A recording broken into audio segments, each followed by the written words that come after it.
Let me start off today with a question. Who here thinks forgetting is a bad thing? Yeah, I see some hands. We've all had that one time when we forgot our partner's wedding anniversary, or we forgot our friend's birthday, and they scold us for it.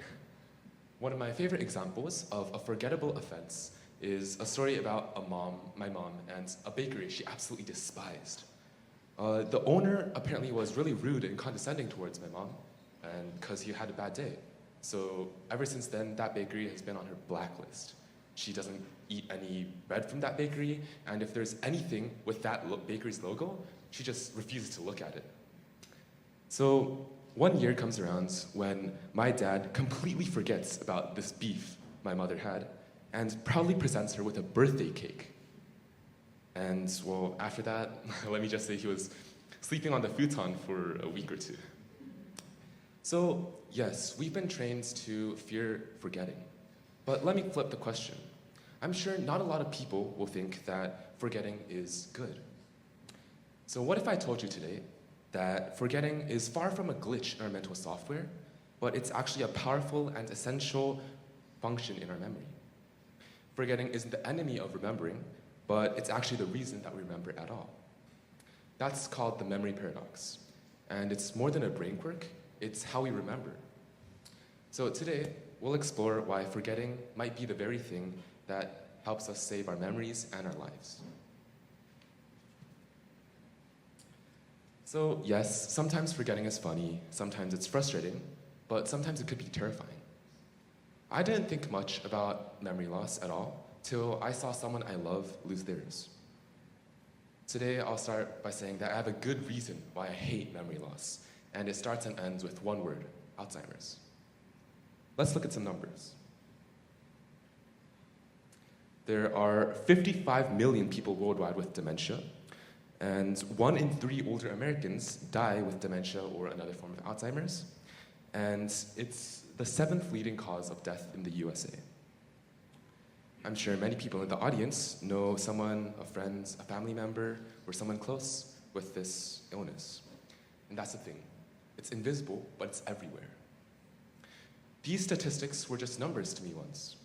Big, sad numbers on the page until the summer of 2021. Today, I'll share you guys a story about my mother and what happens when the strongest person in your life forgets who you are. Because out of the entire audience here, I should be the person who thinks forgetting is a bad thing.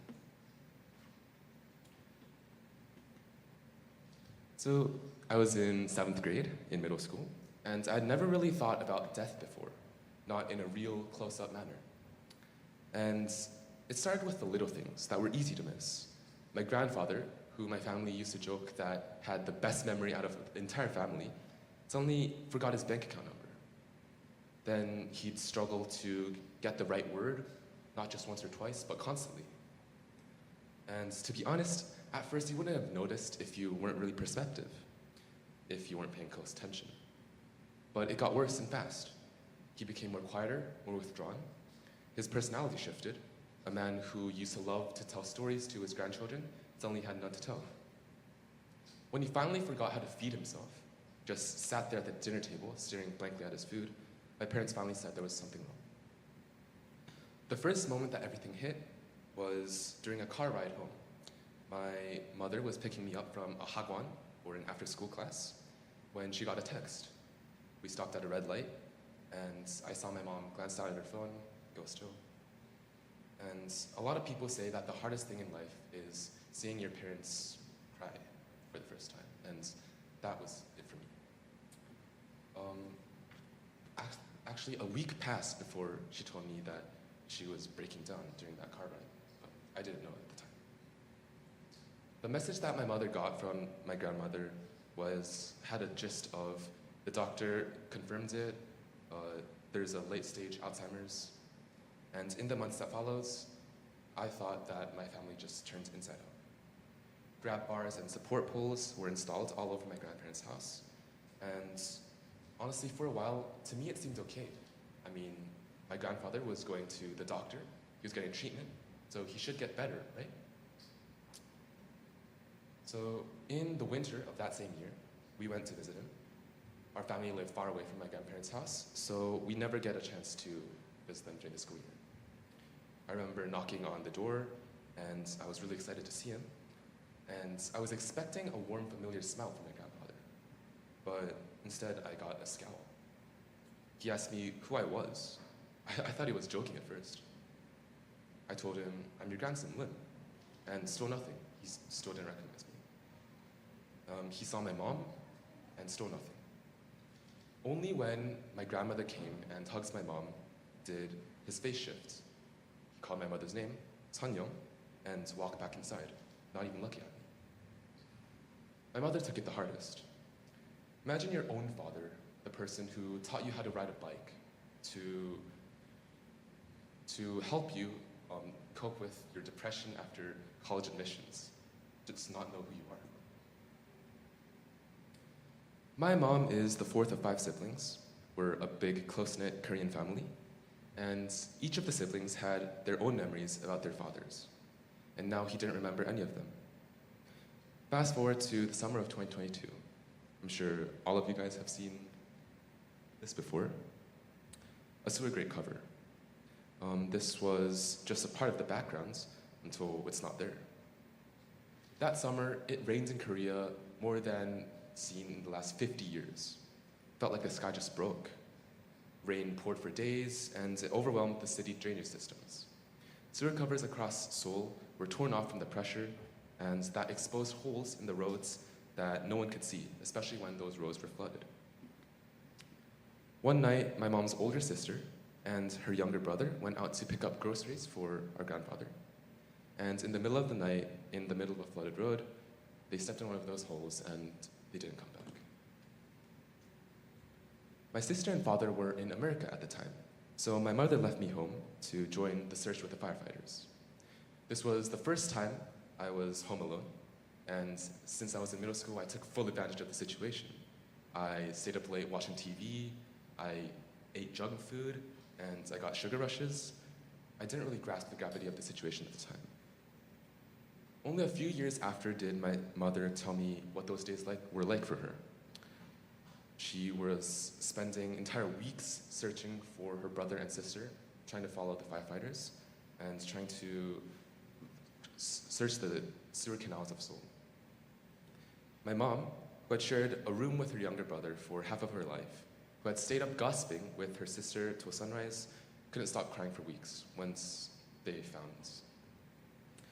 But the most haunting part was that when we told our grandfather, it didn't mean anything to him. He didn't know who his children were. He couldn't remember them.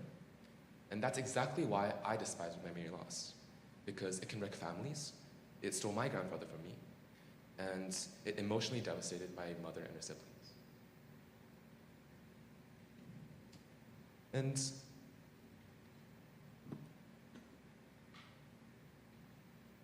that's also something that's really bad, that there's no cure and there's no fix. It's just a long, slow erasure of the person. So trust me, I should be the last person standing up here in this stage to say, hey, forgetting might be a good thing. But here's the paradox. As much as I know and I hate memory loss, I know it saved my mother.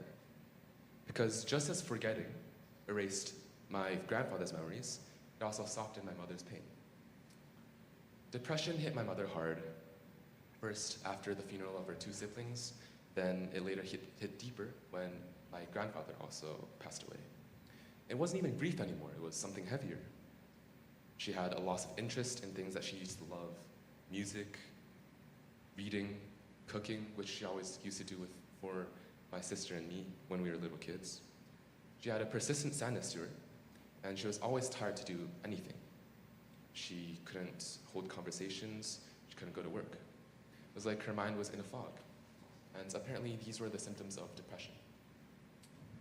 But slowly, over time, something strange started to happen. She started smiling again. Not every day, but some days. She'd hear songs that she loved as a kid, a trot song that my grandfather used to hum, and instead of feeling sad about it or breaking down and crying, she felt nostalgic. She started to go on walks, laugh at some stupid joke I made, and even cook galbicheon for Chuseok that year, a dish that her younger brother used to love. So then that made me realize that she was forgetting. Not forgetting her sibling's existence or the fact that her father was gone, but the weight of the pain started to fade.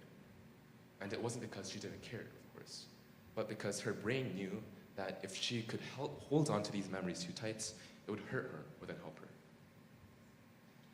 And so I'm here today to tell you guys that forgetting might not be the opposite of remembering, but it might be the thing that makes remembering possible. Psychologists actually have a name for this. It's called adaptive forgetting. The brain has a way of making sure that we're not crushed with the weight of everything that we know. It helps us let go, not of people, not of memory, but of parts that hurt too much to carry it forever. And over time, it lets us remember someone we lost with a smile instead of breaking down. And this isn't an emotional thing, it's a biological thing as well. There's a study done by the National Institute of Health by Ronald Davis, and he stated that forgetting is the default state of the brain, and memory consolidation is constantly competing with the homeostatic drive to erase.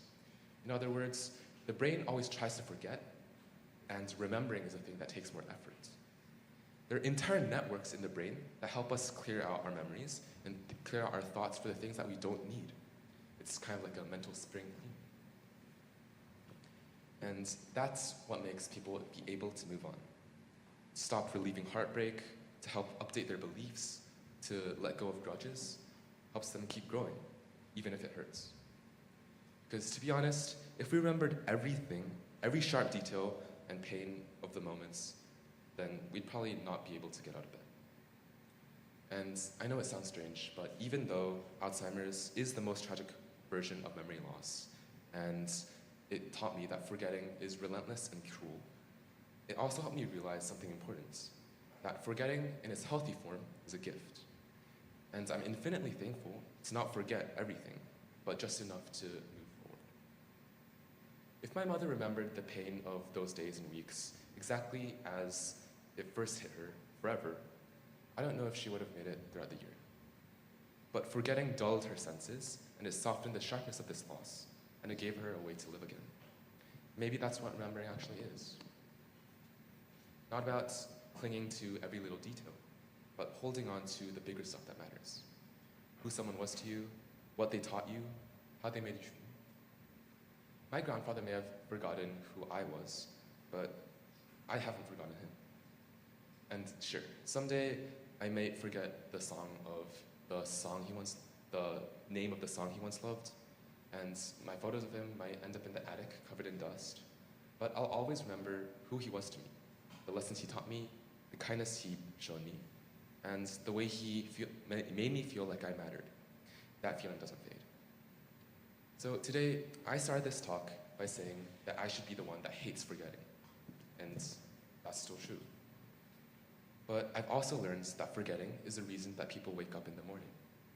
Maybe it's the reason someone else in the world can too. Somewhere along the way in life, you might forget something too heavy to carry and make room for something lighter.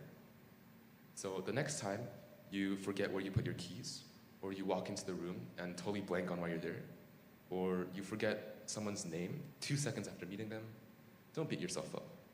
Because forgetting isn't failure, but it's how we heal, how we remember the right things, and sometimes it's the only way to keep going.